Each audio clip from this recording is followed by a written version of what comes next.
व्यक्ति भी रहता था जिसके पास खाने को कुछ नहीं था। उस गरीब आदमी का नाम था लाजरुस। वो बीमार था, उसके शरीर पर घाव थे, उसके पास घर नहीं था।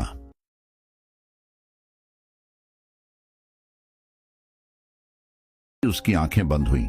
स्वर्गदूत आए और उसे लेकर गए एक ऐसी जगह जहां दुख नहीं था, जहां भूख नहीं थी, जहां आंसू नहीं थे, और वहां लाजरुस को पहुंचाया गया इब्राहिम की गोद में, यानी शांति और परमेश्वर की उपस्थिति में। कुछ समय बाद धनी आदमी भी बीमार पड़ा।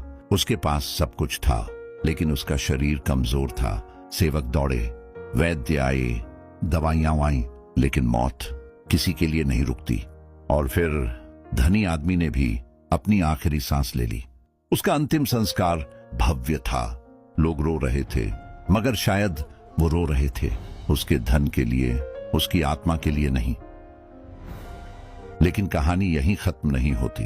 यहीं से असली कहानी शुरू होती है। धनी आदमी ने आंखें खोली, पर वो अपने महल में नहीं था, वो अपने बिस्तर पर नहीं था, वो किसी रोशनी वाली जगह पर नहीं था।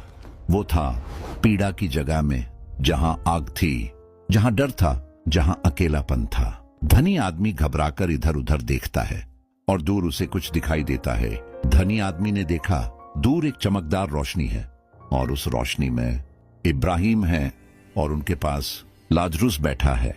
वही लाजरुस जो उसके गेट के पास पड़ा रहता था, वही लाजरुस जिसे उसने कभी एक रोटी भी नहीं दी। अब लाजरुस शांति में था और धनी आदमी पीड़ा में। धनी आदमी चिल्लाया, धनी आदमी, हे पिता इब्राहिम, मुझ पर दया करो और लाजरुस को भेजो कि वह अपनी उंगली का सिरा पानी में डुबोकर मेरी जीभ ठंडी करे, क्योंकि मैं इस आग में तड़प रहा हूं। इब्राहिम पुत्र, याद कर, तू अपने जीवन में अच्छी चीजें पाता रहा और लाजरुस बुरी चीजें। अब वह यहां शांति पाता है और तू वहां पीड़ा। ये शब्द तलवार की तरह थे। धनी आदमी को एहसास हुआ कि उसने जो जीवन जिया वो सिर्फ खुद के लिए जिया।